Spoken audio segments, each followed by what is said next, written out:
3 обвинителки и 1 судија остануваат во трката за прв човек на јавното обвинителство. Зелен картон за следниот филтер добија Анита Тополова Исајловска, Ленче Ристовска, Лидија Раичевиќ и Ненад Савески, а Советот на јавни обвинители од изборот го дисквалификуваше екс-судијата во кривичен Владимир Панчевски. 10 од 10 членови дадоа поддршка за Анита Тополова Исајловска, кој во моментот е веде државен јавен обвинител. За членовите таа има долгогодишно искуство, поседува углед, морални вредности и менаџерски квалитети. Едногласна поддршка добија обвинителката Ленче Ристовска, а позитивна оценка од сите 10 членови доби и судијата од кривичен Ненад Савески. За обвинителката Лидија Раичевиќ членовите од Советот исто така посочија дека обвинител со интегритет и долгогодишно искуство и отиработала на многу тешки предмети. И Раичевиќ доби позитивно мислење, но за неа единствено Кети Петкова гласаше против.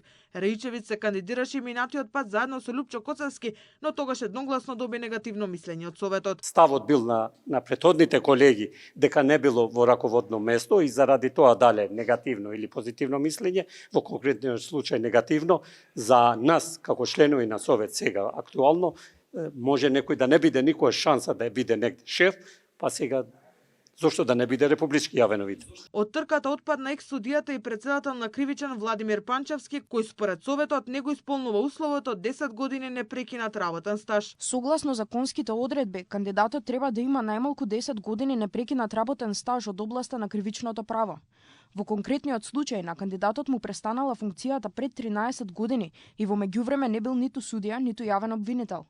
Оттука тој стаж не може да се смета за непрекинат стаж од областа на кривичното право во смисла на законот. По ваквата одлука на Советот, Панчевски на Фејсбук објави потврда од кривичниот суд дека од 2008 до 2020 година има непрекинат судски стаж и со краток коментар се заблагодари за поддршката. Советот остави владата да има поголем избор кој ќе предложи до собранието, што за нив не остава простор за политичка одлука. Ние согласно закон ги разгледавме сите пријавени кандидати и ценевме дека ги исполнат условите согласно закон и затоа сметавме дека дадовме позитивно мислење.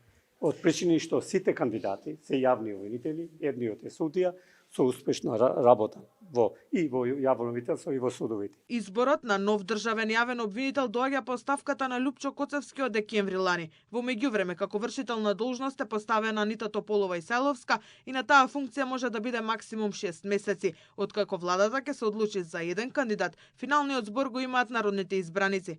Новиот државен јавен обвинител треба да добие поддршка од 61 пратеник.